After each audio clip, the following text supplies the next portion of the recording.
Hello everybody, आज हम लोग इनफाइनाइट पोटेंशियल वेल की बात करेंगे। Infinite one dimensional potential well की, यानी ओनली वन डायमेंशनल में भी बात करेंगे। फिर it can be extended to 2 dimension as well as 3 dimension.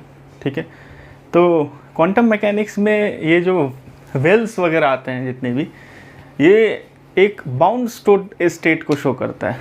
यानी अगर आपके पास इस तरीके का कुछ वेल है और उसमें कुछ suppose there are frogs inside it, तो generally frog thinks that this is the universe. Okay, so it is bounded to the system of the well. In general जो वेल होता है हमारा, तो यहाँ पे भी बाउंड स्टेट में, but it is not like that, but bound state में बेसिकली हम ये कहते हैं कि particle is trap within that region inside it. So it can be like infinite well, or it can be within a finite well also.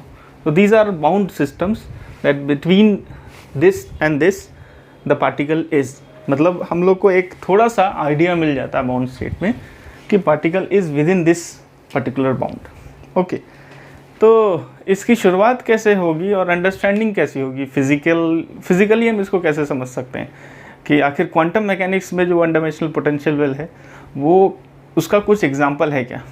तो मैं एक छोटा सा एग्जाम्पल दे सकता हूँ कि अगर आपके पास मेटल है कुछ, ठीक है, और उसमें आप कुछ एनर्जी प्रोवाइड कर रहे हैं, ठीक है, सम अमाउंट ऑफ एनर्जी, तो फोटो इलेक्ट्रिक इफेक्ट से भी आपको कुछ पता चलता है कि there is some threshold.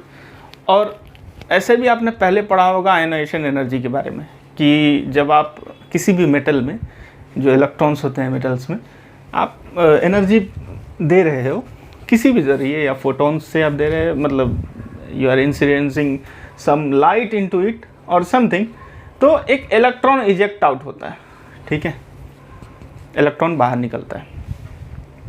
But ये भी देखा गया है कि अगर हम एनर्जी शुरुआत में ऐसे प्रोवाइड करें, मान लिया कि एनर्जी इस तरीके से प्रोवाइड करें, पहले 0 no electron will come out, 1 no electron will come out, 2 no electron will come out, and there is a certain value, कोई एक तो ऐसी वैल्यू होगी, सपोज 4.6 MeV, ठीक है, हर मेटल का कुछ अलग रहेगा।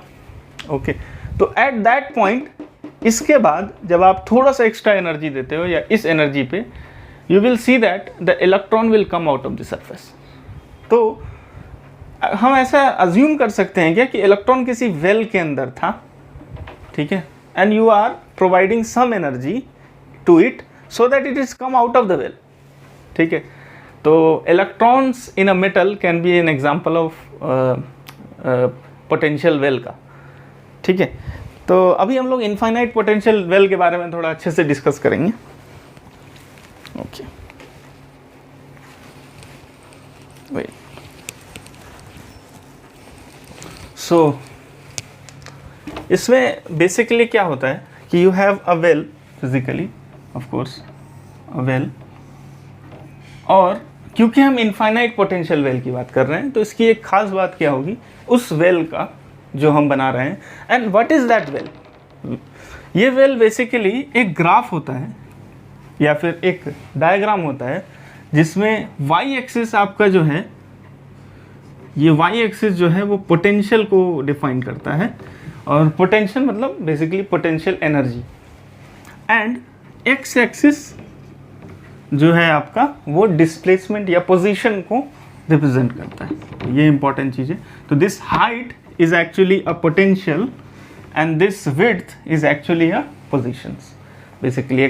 तो अब इसमें कैसे स्पेसिफाई करना है, चूंकि ये इनफाइनाइट है तो मैं ऐसा अज्यूम करता हूँ कि ये जो वॉल है इसकी, ये इनफाइनाइटली हाइट की है, और इस हाइट का फिजिक्स में क्या मीनिंग है कि इसका पोटेंशियल इनफाइनाइट है। तो ठीक है, इनफाइनाइट पोटेंशियल। और यहाँ पे कुछ रेफरेंस दे देते हैं कि suppose x equals to 0, at x equals to 0 the potential is infinite and we are bound it into region x equals to a। तो ये दोनों बाउंड्री है, x equals to 0 the potential is infinite, and x equals to a also the potential is infinite, and within this region the potential is assume to be zero. यानी मैं ऐसा reference ले लेता हूँ, यहाँ पे अगर इलेक्ट्रॉन है तो I say that at this reference position potential is zero.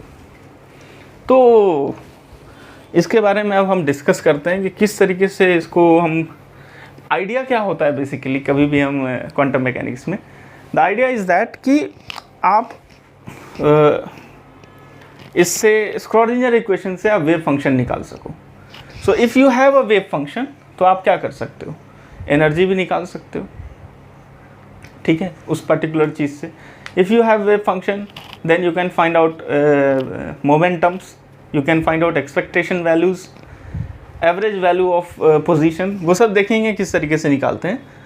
तो सबसे पहला हम कुछ चीज़ें समझेंगे कि अगर पार्टिकल इसके अंदर है तो हम अज्यूम कर रहे हैं v is equals to zero, ठीक है, ये अजम्पशन है हमारा। और अगर v is equals to zero है, इसका मतलब क्या होता है, इसका एक्चुअल मीनिंग ये हुआ कि अगर आप फोर्स के बारे में बात करेंगे तो force is minus d over D x if you are talking about in x direction, ठीक है, ये चीज़ आपको पता होगा।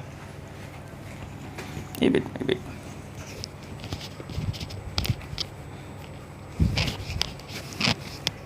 सो it is minus d v over D x. तो v आपका इनफाइनाइट हो जाता है एट बाउंड्री। सो जब पार्टिकल यहाँ पे आता है तो क्या हो जाता है, आपके पास एक इनफाइनाइट फोर्स एक्सपीरियंस करता है particle when it tends toward x equals to zero. मतलब इलेक्ट्रॉन अगर इस तरफ आएगा और electron similarly x equals to a के तरफ अगर आया, particle can be anything, we are considering it as an electron. So इधर अगर आया तो भी उसको इनफाइनाइट अमाउंट ऑफ फोर्स लगेगा। यहाँ पे पार्टिकल को क्या होगा, इस पर्टिकुलर जगह पे, यहाँ पे एक normal v is equals to zero है, तो यहाँ पे पार्टिकल ये क्योंकि ज़ीरो है तो it will be, force will be like zero. So there will be a free particle, it will act like a free particle, no force is acting on it in between this region. And what about at the boundary? तो similarly इस चीज़ से आप समझ सकते हो कि जब v infinite होगा, कब, x इक्वल्स टू a या x ग्रेटर देन a या x लेस देन ज़ीरो इधर के तरफ, या x इक्वल्स टू ज़ीरो पे जब आप चेक करते हैं तो आपके पास फोर्स भी इनफाइनाइट अमाउंट ऑफ फोर्स आपको लगता है। तो ये एक बेसिक बोल सकते हैं आइडिया है इसका। नाउ अब हम लोग क्या करते हैं, अब इसके ऊपर पोटेंशियल को पहले डिफाइन करते हैं अच्छे से, जो भी हमने बातें की। तो पोटेंशियल किस तरह डिफाइन करेंगे कि पोटेंशियल इज ज़ीरो कब, जब x ज़ीरो से a के बीच में रहता है, एंड पोटेंशियल इज इनफाइनाइट कब, अदरवाइज, ये बोलते हैं ना अदरवाइज बाकी एरिया, बट मैं अभी स्पेसिफाई कर देता हूँ क्योंकि आप इनिशियल में हैं, x less than zero and for x greater than a, this is about the potential, ठीक है। इस चीज़ को आप लिख भी सकते हैं। नाउ अब स्टार्टिंग हम लोग का किस तरीके से होगा कि अब हम लोग बात करेंगे कि बिटवीन द रीजन दिस, ठीक है, we will find out something. तो पहले स्क्रॉडिंजर इक्वेशन लिखते हैं, of course Schrodinger time independent equation. तो it will be d2 psi over dx square for x direction के लिए मैं लिख रहा हूँ वन डायमेंशन में, plus 2m e minus v over h cross square, psi is 0, okay. But v is 0 for region where this thing exists. क्योंकि अब हम लोग एक चीज़ इम्पोर्टेंट और है, क्योंकि v is 0 है, तो यहाँ पे इस इक्वेशन में आपको यहाँ पे इसकी इम्पोर्टेंस यहाँ से आप नेग्लेक्ट कर देंगे तो you will only get 2m e by H cross square Sai, और हम x इक्वल्स टू 0 और x इक्वल्स टू a पे ये अज्यूम करते हैं कि हमारा वेव फंक्शन साई पहले से वैनिश हो चुका है, बिकॉज पार्टिकल कभी भी इधर फाउंड आउट नहीं हो सकता इससे बाहर, क्योंकि इन्फाइनाइट अमाउंट ऑफ फोर्स चाहिए पार्टिकल को बाहर निकलने के लिए, एंड वॉल भी इन्फाइनाइटली रिजिड है, ऐसा सपोज कर लीजिए। तो particle cannot be found outside और एट द बाउंड्री। तो यहाँ पे क्या होगा, वेव फंक्शन पहले ही मैं बोल देता हूँ जीरो होगा, यानी there is no chance. Wave function is zero मतलब इनडायरेक्टली आप ये कह सकते हैं there is no probability of finding a particle outside this particular boundary और एट द बाउंड्री। तो इसीलिए हम लोग v is equal to zero का ही केस डायरेक्ट ले रहे हैं। तो हमारा कैसे हो जाएगा, it will be d2 psi over dx square plus 2me over h cross square psi 0। तो अब इसको मैथमेटिकली अभी ट्रीट करना पड़ेगा पूरा, उसके बाद we will actually get into the, मतलब we can get energy and everything. तो इस चीज़ को मैं, अब ये क्या है, एक डिफरेंशियल इक्वेशन है, right, second order type, because of this thing. Now अब मैं इसको डिफरेंशियल इक्वेशन की तरह, इस पार्शियल को मैं नॉर्मल डिफरेंशियल इक्वेशन में कन्वर्ट करूँगा। क्यों? क्योंकि मैं सिर्फ एक partial derivative is for more than one directions या कोऑर्डिनेट्स, यानी अगर आपके पास साई इस तरीके का होता है एक्स वाई जी, तो आप D psi over D X करते, D psi over D Y करते, D psi over D Z करते। बट क्योंकि वन डायमेंशन की बात हो रही है, तो वन डायमेंशन में आप ये कह सकते हो कि D psi over D X is actually D psi, मतलब डो साई ओवर डी डो X is actually D psi over D X, you can say it. वे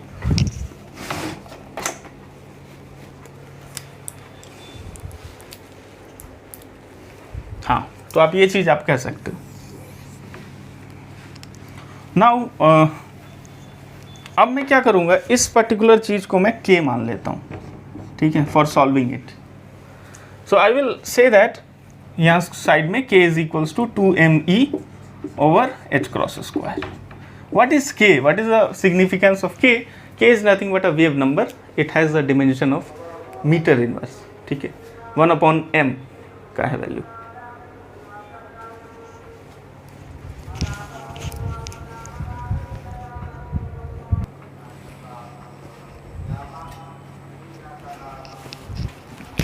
या k is a wave number, ठीक है।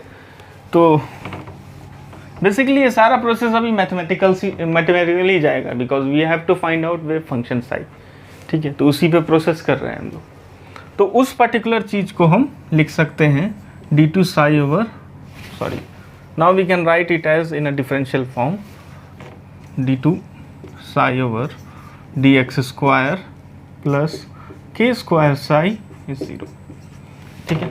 आसान सा ये एक इक्वेशन। नाउ अभी हम लोग को second order differential equation solve करने आता होगा, बट अगर नहीं आता है तो मैं एक छोटा सा ट्रिक टाइप का बोल सकता हूँ। We can say that t square psi is, sorry, plus के square is 0, k square Sai 0। तो हम लोग ऐसा कर सकते हैं कि डी स्क्वायर प्लस के स्क्वायर साई इज 0। तो if you evaluate that then D come out to be plus minus I K. तो जब आपका ऐसा आता है तो वेव फंक्शन जो होता है आपका, उसको हम कैसे लिखेंगे, wave function will be psi is equals to some constant, suppose a constant a1, नहीं, suppose a constant some c1 e की power i k x plus c2 e power minus i k x। This will be the wave function. Now इस चीज़ को अगर आपको नहीं पता है तो you can refer to your BSc text books mathematics में, तो there will be a lot of information about it, because now we will be dealing only with the differential equations. अगर आपको किसी भी चीज़ का प्रूफ चाहिए या अंडरस्टैंडिंग चाहिए तो फिजिक्स में डिफरेंशियल इक्वेशन की बहुत इंपॉर्टेंस है। It's all about differential equation in fact. तो अब इस चीज़ को एक और इम्पॉर्टेंट चीज़ है कि इसको और थोड़ा आसान करते हैं। अगर हमको साइन और कोसाइन में मिल जाए ये, तो बहुत अच्छा लगेगा। ये एक आपका होमवर्क टाइप का है कि convert it into sine and cosine. मैं एक छोटा सा ट्रिक, मतलब हिंट दे देता हूँ, not a trick, that E power I theta is cos theta plus I sine theta. ठीक है, इसमें पुट कीजिए, you will get some equations और you will get something, और वो आपको किसी 11th-12th की बुक के फॉर्मूला से मैच करता हुआ दिखेगा, sine x sine y cos x cos y करके आप you can find out. Now you will get C1 plus C2 times sine something, C1 minus C2 times sine something, ऐसा कुछ आएगा आपका। ठीक है, तो C1 plus C2 is a constant, तो आप उसको A बोल देना, C1 minus C2 is a constant, उसको आप B बोल देना। तो you will gate actually the wave function as a simple wave function as psi is equals to A sin kx, ठीक है, प्लस B cos kx, ये आपको मिल जाएगा। नाउ अब इस वेव फंक्शन को हम अच्छे से डील करेंगे और उसके बाद और सिंपलेस्ट फॉर्म में लेके आएंगे इसको। वेव फंक्शन जितना सिंपल हो उतना अच्छा है ना, तो अगर पॉसिबल है तो you should choose the simplest wave function so as to get the simplest result. तो ठीक है, एक चीज़ का नाम सुना होगा boundary conditions, we will be dealing with that. तो बाउंड्री कंडीशन किस तरीके से हम समझेंगे कि मैंने अज्यूम किया है कि x इक्वल्स टू 0 पे राइट साई 0 होगा। ठीक है, ये तो पक्का है, ये मेरा एक कंडीशन है कि यहाँ पे, क्योंकि रीज़न मैंने आपको बताया। तो अब मैं क्या करूँगा कि सबको ऐसा मानूंगा कि there is a continuity between the left and the right at x equals to 0। ठीक है, तो और वेल बिहेव फंक्शन में भी क्या होता है, it should be continuous and all, तो उस प्रॉपर्टी को भी हम चेक कर रहे हैं एक्चुअली। तो एट x इक्वल्स टू 0, और ये पूरे को हम कह रहे हैं x इक्वल्स टू 0 पे चेक करो।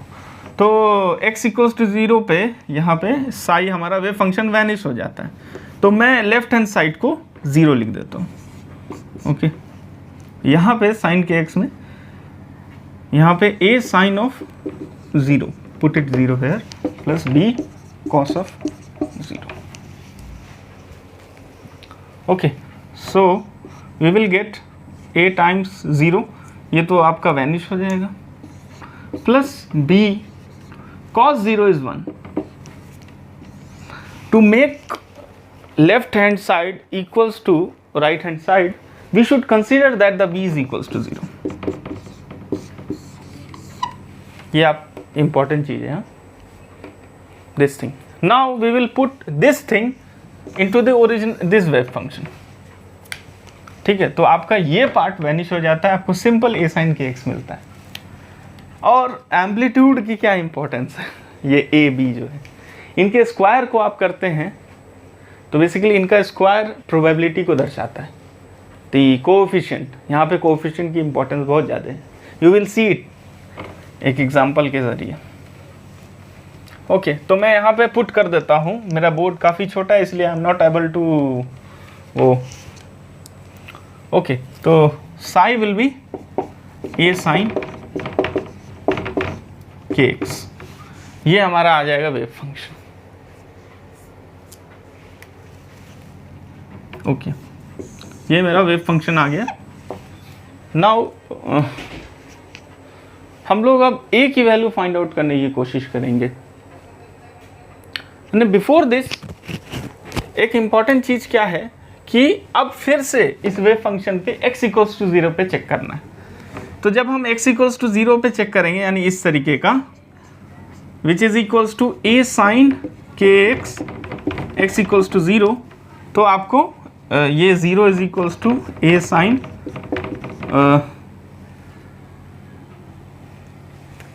नॉट रियली, ये नहीं होगा, इस तरीके से नहीं करते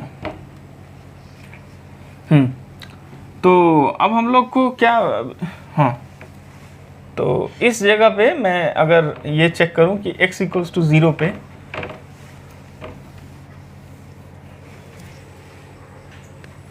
now we will check this at x equals to 0।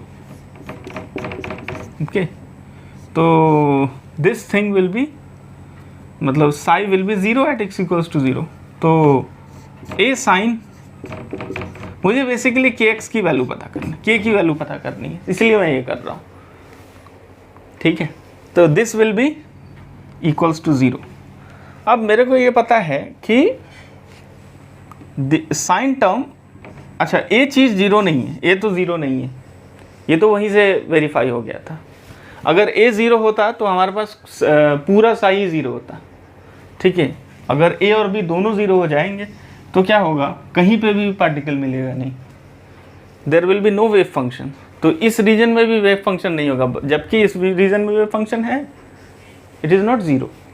Okay, तो इस चीज़ को 0 मैंने किया है, तो मेरे को ये पता होना चाहिए कि a is not equals to 0, तो साइन का ही कुछ है।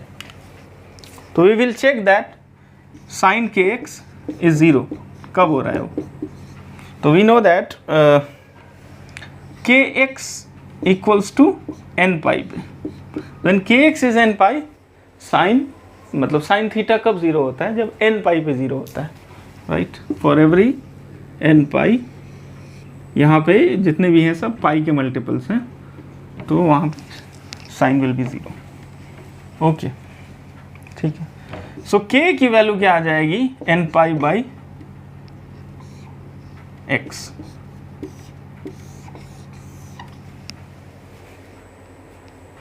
ओके, बट ये इस तरीके की वैल्यू आई है। अब क्या करेंगे हम लोग, इसी चीज़ को अगर मैं कहूँ कि इस पर्टिकुलर प्रोसेस को जो मैंने किया है, अगर मैं x इक्वल्स टू a पे कहता तो भी 0 होता, राइट। तो साइन ka आपका 0 होता, राइट। जब मैं x इक्वल्स टू a पे चेक कर रहा हूँ तो साइन ka 0 होता, तो ka will be n by, right. तो यहाँ पे x इक्वल्स टू a के लिए इस तरीके का होगा। So k will be n pi by a, क्योंकि x आ जाएगा, it is not a good thing, you need some value, right. तो मेरे पास दो k की वैल्यू आई है, एक तो n पाई बाई a आई है, एक पहले ही से मैंने k को अज्यूम कर रखा था। अब उन दोनों को इक्वेट करके हम देखेंगे क्या होता है, बट उससे पहले मैं a की वैल्यू फाइंड आउट करता हूँ, ठीक है। So I have all the values, k की वैल्यू फाइंड आउट हो चुकी है। Now I will find out this value. ये कैसे फाइंड आउट करते हैं, this is called as normalization constant, ठीक है। इसके ऊपर मैंने लेक्चर दिया, आप देख सकते हैं मेरे क्वांटम मैकेनिक्स के प्लेलिस्ट में। तो जब आप फाइंड आउट करते हैं कैसे इसको, यू अज्यूम दैट कि इस तरीके का किस माइनस इन्फिनिटी टू इन्फिनिटी के बीच में जब आप साई स्टार साई करते हो over it is 1, total space में कहीं तो पार्टिकल होगा, और यहाँ का टोटल ये क्या है, x equals to 0 to x equals to a, इसी के बीच पार्टिकल है, ये तो मुझे पता चल गया। यानी यहाँ एक लिमिटेड चीज़ मुझे पता है कि हाँ यहाँ तक पार्टिकल तो है। So why I will write minus infinity to plus infinity, I am talking about well ना, तो यहाँ से आपको 0 टू a तक का मिल जाता है। And you will do 0 to a psi star psi, मतलब यहाँ पे क्योंकि कोई कॉम्प्लेक्स पार्ट नहीं है, तो रियल पार्ट के लिए साई स्टार साई विल भी स्क्वायर हो जाता है। तो इस चीज़ का square, it is a square sine square kx dx is 1। तो ये sine square kx, I have done this, इसका मैंने वैल्यू फाइंड आउट किया था। तो आप क्या करो, इस इंटीग्रल को सॉल्व करो, ठीक है, सॉल्व दिस इंटीग्रल। और नहीं है तो you can refer to my lecture on normalization something, I think acceptable wave function, in that I have solved it. So you will get a square is equals to a is equals to under root 2 by a, ठीक है। तो आप a की value यहाँ से find out कर लोगे, तो you will get 2 by a, तो यहाँ पे हम लोग लिख देते हैं, it will be under root 2 over a, ठीक है। तो this is now my wave function, और नॉर्मलाइज भी हो चुका है। नॉर्मलाइज की ज़रूरत क्यों है, ये भी मैंने उस पर्टिकुलर एक्सेप्टेबल वेव फंक्शन में मैंने अच्छे से बताया है, you can check it out, okay, ठीक है।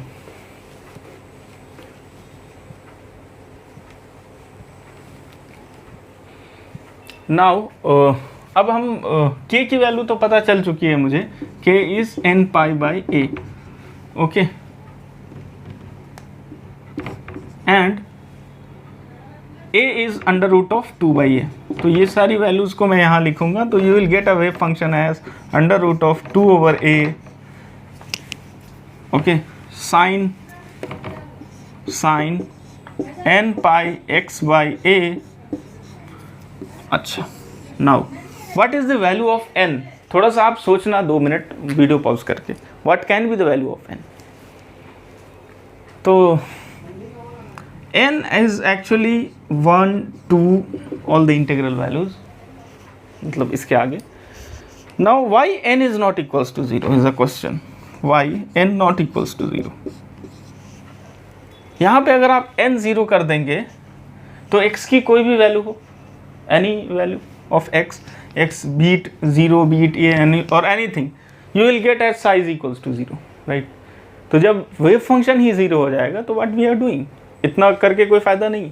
सो you have to restrict it, इसीलिए आप n को 0 नहीं करोगे, मिनिमम वैल्यू विल बी 1, ठीक है। So if n is equals to 0, ये सवाल थोड़ा इंपॉर्टेंट है, then this implies that psi equals to 0, there will be no particle, like if psi 0 then actually psi square is 0, okay, psi square is probability of finding a particle. तो this is the thing कि आपको n की values पता होनी चाहिए, मतलब कि कहाँ से कहाँ तक, केवल 0 नहीं होगा, ये दिमाग में आपको रखना है। तो this is the wave function, ठीक है। ये चीज़ अगर आपको 1 डायमेंशनल पता हो जाती है तो सेम टू सेम 3 डायमेंशन में भी है। थोड़ी सी आपको डिफरेंशियल इक्वेशन सॉल्व करना पड़ता है 3 डायमेंशन के लिए, but the answer will be ये x y z ऐसे करके रहेगा, like sine n, it will be nx pi x by a and then root 2 by a sin ny pi y by a, ऐसे करके था। 2 dimension and 3 dimension में आप z x y z लेते हो 3 डायमेंशन में। This is the thing. Now अब हम लोग को इसको आप नोट कर सकते हैं, वेव फंक्शन पता चल गया, what about energy, how to find out energy? तो हम लोग एज सिंपल एज दैट, पहला वाला इक्वेशन हम लोगों ने देखा था, उसको मैंने अज्यूम किया था 2me by H cross square, ठीक है। एंड दूसरा मैंने फाइंड आउट किया k की वैल्यू विच इज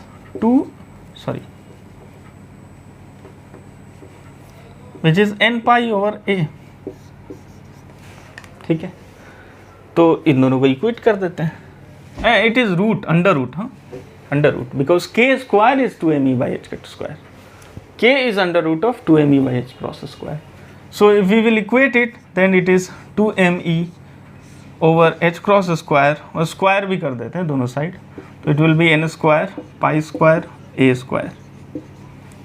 तो rearranging all this thing, यानी multiplying the whole equation by h cross square by 2m, the other way around, इस तरीके से।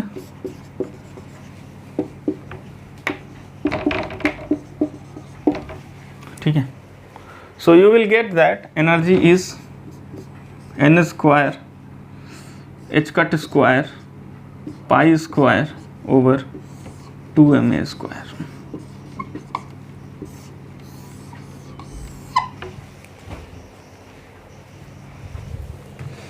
This is your energy. यहाँ पे एक चीज़ है, n की इम्पोर्टेंस है, राइट। तो अभी एनर्जी आपको मिल गया है दिस थिंग। नाउ अब इसके बारे में थोड़ा सा बात करें।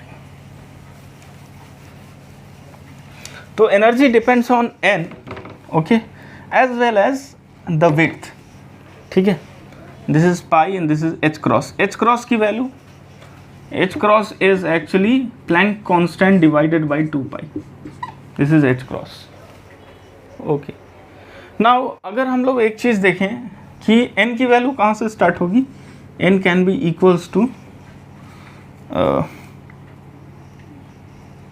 1 2 3 अप टू n। तो अगर आप इस तरीके से E1 अगर आप निकालते हो, यानी you are putting n is equals to 1, then it will be h cross square pi square over 2ma square, right. ये हो जाता है आपका। और अगर मैं इसको एप्सिलॉन मानता हूँ, ठीक है, एप्सिलॉन मानता हूँ इस पूरे factor, then E2 will be 2 का square will be 4 times this, E3 will be 3 का square will be 9 epsilon, E4 will be 16 epsilon. इससे क्या समझ में आता है, इस वैल्यूज से क्या समझ में आती है, एक्चुअली इससे ये समझ में आता है कि the levels are increasing, the energy levels are increasing. How it is increasing is, यहाँ पे अगर एप्सिलॉन है यानी ग्राउंड स्टेट वाला, तो फर्स्ट एक्साइटेड स्टेट यहाँ पे है, दैट इज 4 एप्सिलॉन, और इससे और आगे बढ़ के 9 एप्सिलॉन, देन यहाँ पे it will B 16 epsilon and so on.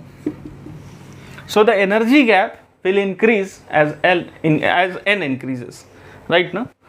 यहाँ n is equals to 1 है, n is equals to 2, n is equals to 3, n is equals to 4. You can write it in a conclusion that as n increases, the gap, the energy gap increases successively. So बस इतना ही है। Now अगर हम एक important और चीज़ है कि we can, मतलब कुछ हम लोग को दिया जा सकता है कि किसी भी दो एनर्जी के बीच में आप डिफरेंस निकालो, find out the difference between any two energy levels. तो इसके लिए आपको क्या करना पड़ता है, you need to say that कि मतलब you need to do is, अगर फॉर एग्जांपल ऐसा पूछा है क्वेश्चन में कि अ फोटोन और transit from E2 to E1, यानी it comes down to energy level E1 ground state पे, तो डिफरेंस इन एनर्जी क्या होगी, तो it will B 4E minus E, इस तरीके का E2 माइनस E1 करके you can find out the energy. But अगर मैं थोड़ा सा और इजी चीज़ बताऊं इसके लिए जो थोड़ा फ़ायदे वाला हो, कैसे difference in energy find out करने के लिए, कि सपोज अगर आपका, but I don't think it is more इतना important because n can be small number only. तो सपोज सम n+1 लेवल में अगर कोई आपका पार्टिकल है and it come down to n, तो what will is the difference in energy. तो मैं इतना सारा नहीं करूँगा, बस इस फैक्टर को लेता हूँ। Difference in energy will be this minus this, right, En+1 minus En, यही होगा, विच विल बी, अब ये फैक्टर को मैं छोड़ता हूँ, मैं सिर्फ ये फैक्टर को करता हूँ, only this n factor, so n+1 the whole square, right, minus n square whole times epsilon, so this factor I am multiply. तो इसका जब आप फाइंड आउट करेंगे, so it will be n square plus 2n+1 minus n square times epsilon. It will be like, you can also do it, it is not so like कुछ खास नहीं है। So this is the difference in any two energy level, but ये तभी है जब एक energy level दूसरे से एक आगे, तो you can actually calculate it आसानी से ऐसे भी। ओके, अब एक क्वेश्चन करते हैं हम लोग इसी के ऊपर। तो क्वेश्चन मैं देखता हूँ,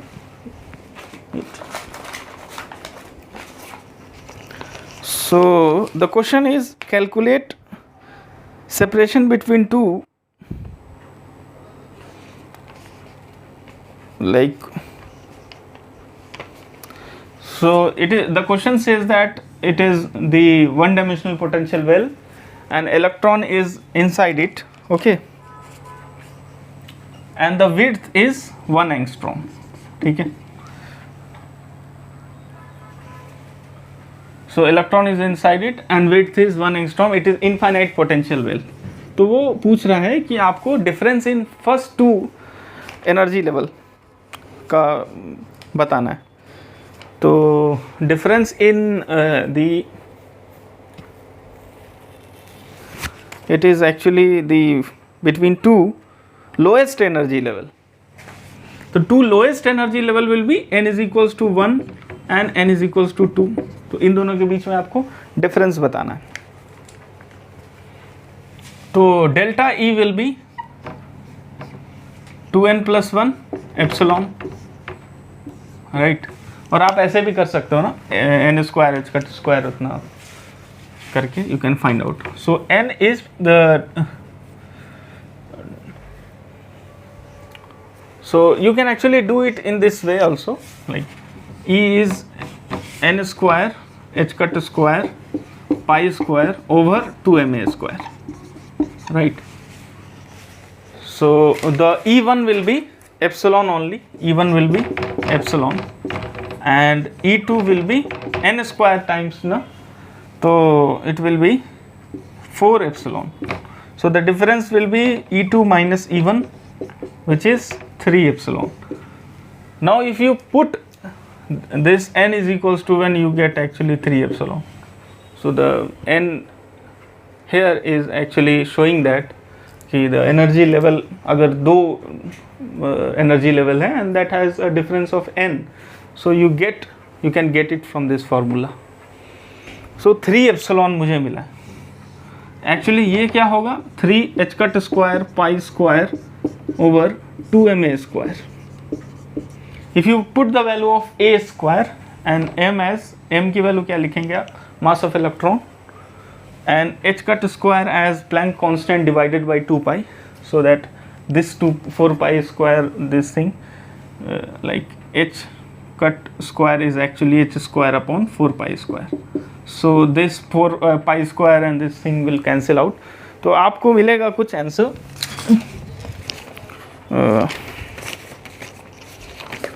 आई थिंक अप्रोक्सीमेटली, आप चेक कर लेना, ये 113.27 इलेक्ट्रॉन वोल्ट, ठीक है। This is the difference in energy level. Now find out the frequency corresponding to these. तो ये कह रहा है कि अगर इलेक्ट्रॉन्स का अगर ट्रांजिशन होता है, यानी फोटोन के बारे में, if it transit from one energy level to the another, यानी n equals to 2 to n equals to 1, तो आप फ्रीक्वेंसी बताओ। तो of course we know that frequency को कैसे लिखते हैं, प्लैंक वाला जो एनर्जी था E is equals to H nu, right. So यहाँ पे क्या है, E actually difference in energy होता था। So delta E over H will be frequency. So whatever this thing divided by, आप कर सकते हो इसको 113.27 electron volt divided by the Planck constant will gonna give you the frequency. If you can find out the frequency, then they say that corresponding wavelength कितना है, तो वो normal formula है C is equals to mu lambda and you can put lambda is equals to C over mu, ये आपका हो जाएगा। Now एक और क्वेश्चन करते हैं इसके ऊपर, आई थिंक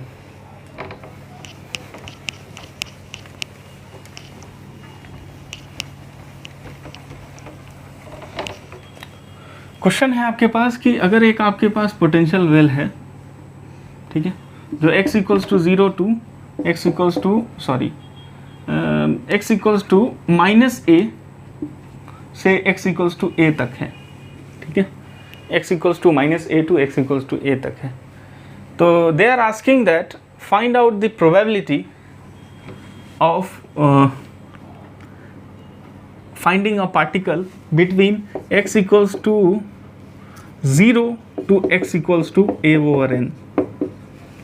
तो ये चीज़ देख के मुझे समझ में आ रहा है कि ऑफ कोर्स n अगर 1 है, n 0 तो नहीं हो सकता यहाँ पे, तो n अगर 1 है तो you will get that from x equals to 0 to x equals to a, and if n increases successively तो क्या होगा, of course you will gate 0 to 1 के बीच में ही कुछ रहेगा आपका, नॉट ग्रेटर देन 1, ठीक है।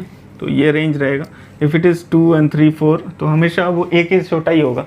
तो ये क्वेश्चन आपको बेसिकली उससे ही सॉल्व हो जाएगा जो हम लोगों ने किया है। कैसे, साई क्या है, √2/L sign n pi x over l, right. So probability निकालने के लिए आप क्या करोगे, साई स्क्वायर कहाँ से कहाँ तक, 0 to a ओवर n, ठीक है, dx that will be 0 to a over n Sai square will be 2/L sine square pi x/L। तो अगर आप n को 1 मानते हो या फिर रहने दो, कोई प्रॉब्लम नहीं है इसमें, dx, तो आप इसको सॉल्व करोगे, you will gonna solve it.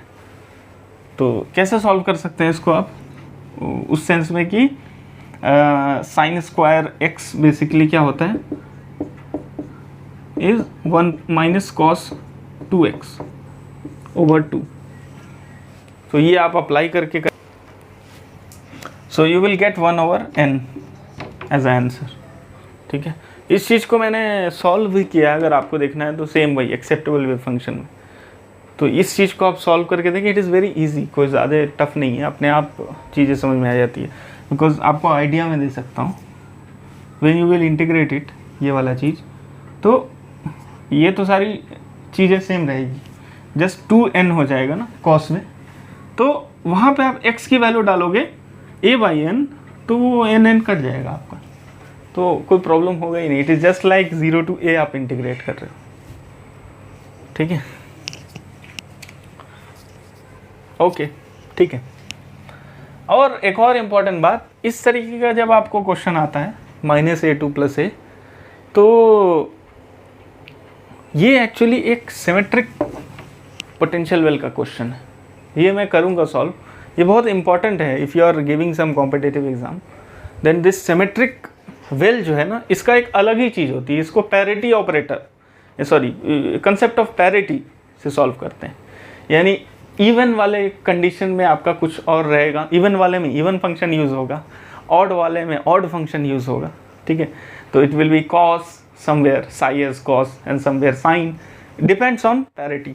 तो वो हम चेक करेंगे इस सिमेट्रिक वेल से, क्योंकि यहाँ पे x = 0 है और ये एक दूसरे की क्या है, परछाई, basically the other way around. इस तरीके से यहाँ पे मिरर टाइप का है ना, तो देयर इज अ सिमेट्री। तो इसको सॉल्व करेंगे हम लोग। कभी कभी इसमें -a/2 to +a/2 भी रहता है, बस 2 ही तरीके का रहता है। एक तो आपको नॉर्मल जो हमने कराया है 0 to a वाला, एक will be -L to L + L, या -L/2 to +L/2, या L की जगह a दे देते हैं। सो दिस अभी क्योंकि ये कंडीशन आपको फुलफिल हो रहा है उसी में, so you are able to do it. But अगर if they have asked you to -a to +a, ये मैं नेक्स्ट लेक्चर में कराऊंगा, जब मैं एक और बार पोटेंशियल वेल का डालूंगा फॉर पैरिटी के लिए, वो then we can do that. तो इसमें आप फंस जाते, you are not able to do it with this. ठीक है, चलिए नाउ एक और लास्ट क्वेश्चन है। ठीक है, द क्वेश्चन इज कि आपके पास एक नॉर्मल सा वेल है। कैसा वेल है, x = 0 to x = L वाला वेल है, इस तरह। ठीक है, अब मैंने किसी कंडीशन के लिए मैंने क्या किया, एट सर्टेन टाइम और something I have increase this to 2L, x = 0 to x = 2L। ठीक है, तो क्या होगा, ये बोलता है क्या, सवाल इनका है कि find out the probability, I think the exact question is, I think probability of finding it in a ground state, right, यहीं पे होगा। हाँ, after immediately after this the energy is measured, so a potential well is there and it is changed to 2L. ठीक है, a potential well of length L was there and it is suddenly changed to 2L, and after this immediately the energy is measured. So what is the probability of getting energy as a new ground state energy? So I will, तो हम लोगों को ground state energy में मतलब basically पता करना है कि न्यू ग्राउंड स्टेट एनर्जी में प्रोबेबिलिटी क्या होगी। तो प्रोबेबिलिटी क्या होता है, बेसिकली एक product of Sai and Sai star, right. तो यहाँ पे सिनेरियो कैसा रहेगा, इस वाले वेल का नॉर्मल सा अपना बात करते हैं, सब इनफाइनाइट है, we are talking about infinite. तो इस कंडीशन के बारे में बात कर रहे हैं, वेव फंक्शन क्या होगा, साई = √2/L।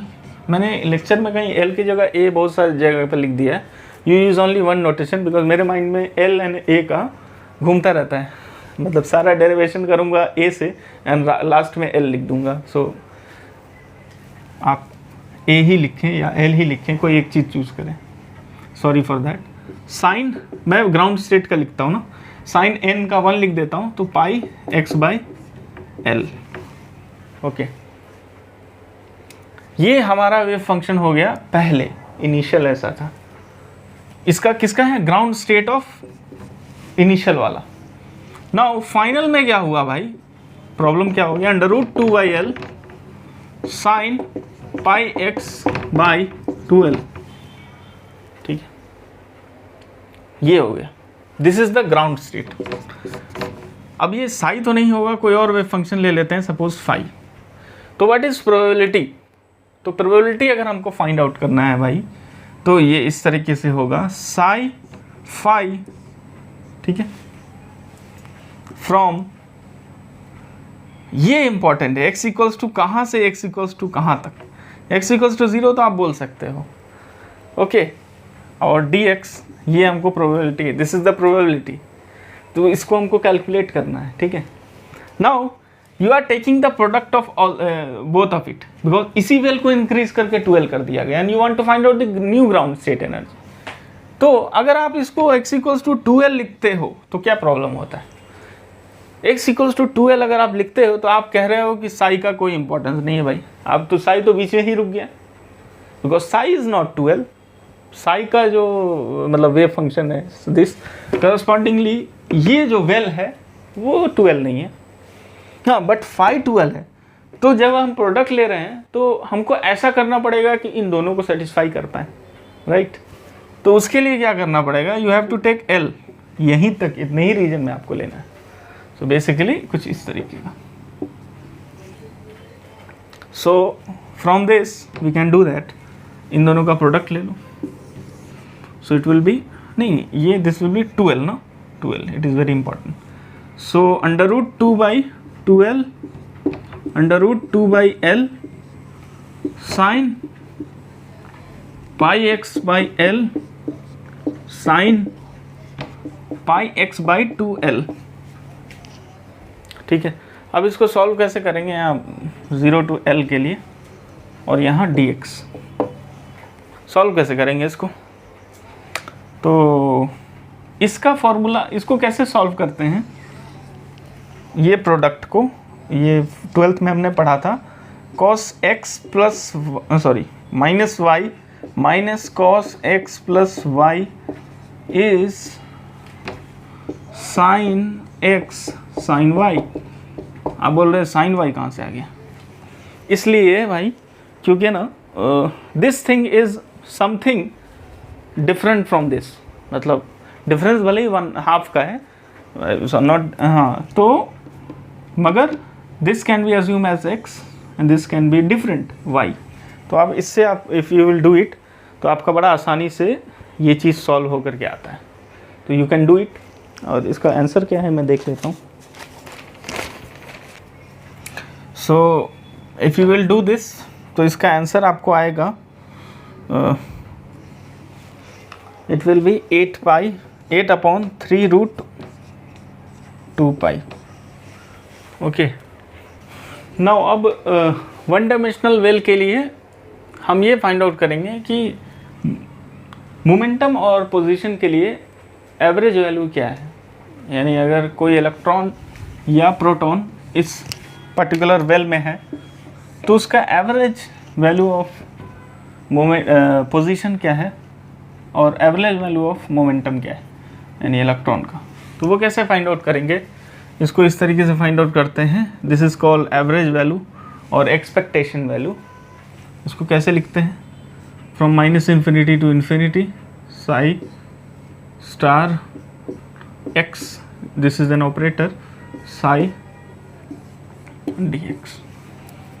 तो अब चूंकि साई हमको पता है, Sai is √2/L sign nπ/L, और a you can take. So from 0 to a, suppose a ले रहा हूँ मैं, a के लिए आसानी होता है थोड़ा l लिखना, like depends on you. It will be 2/a sin square n pi by a times d x. तो ये जब आप करोगे यू विल फाइंड आउट कि इसकी वैल्यू कुछ आती है, ये साइन स्क्वायर को again you can do it x time, ये एक्स टाइम है तो you have to use UV rule, ठीक है, x into this, you will find out the value as a by 2, ठीक है, this is average value of position.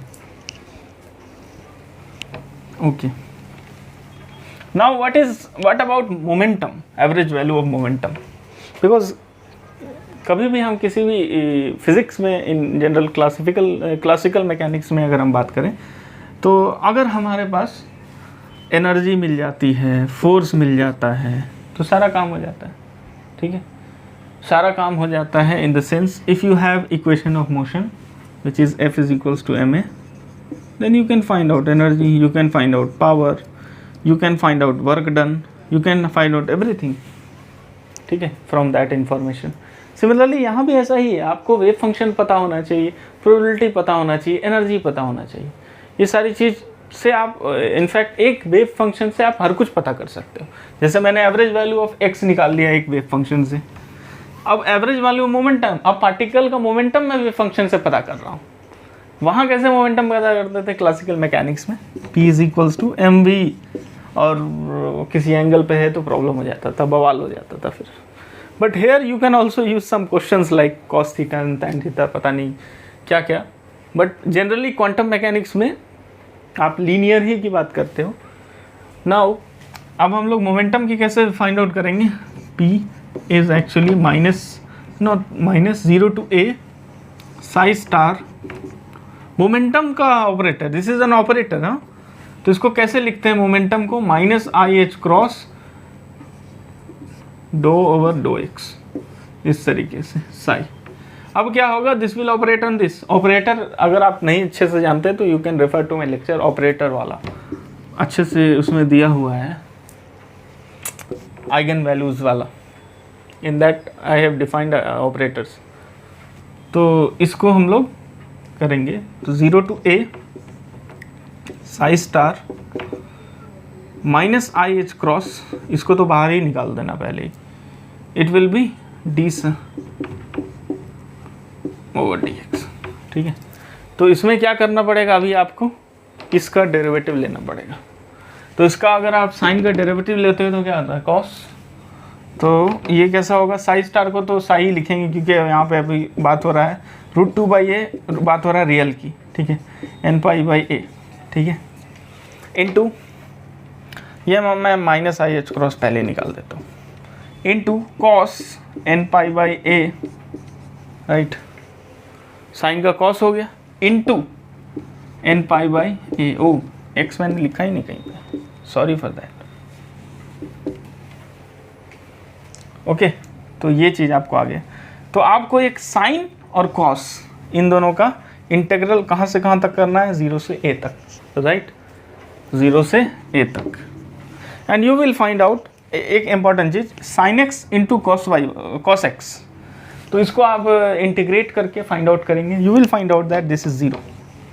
And एक बहुत important fact है कि if your wave function is real, ठीक है, जैसे ये रियल है, आई वाई कुछ नहीं, आयोटा नहीं, then it's momentum will always be 0, ठीक है। So if momentum, if wave function psi is real, then average value of momentum will always be 0. This is very important, ठीक है। So it's all ऐसा ही है कुछ, और आप अनसर्टेनिटी प्रोडक्ट भी निकाल सकते हो, उसके बारे में हम एक लेक्चर देंगे, अनसर्टेनिटी प्रोडक्ट के बारे में कैसे निकालते हैं। तो यहाँ तक इतना ही काफ़ी था, नेक्स्ट एक और लेक्चर मैं बनाऊँगा वन डायमेंशनल पोटेंशियल वेल का, but let's see what is the response of it. Thank you so much.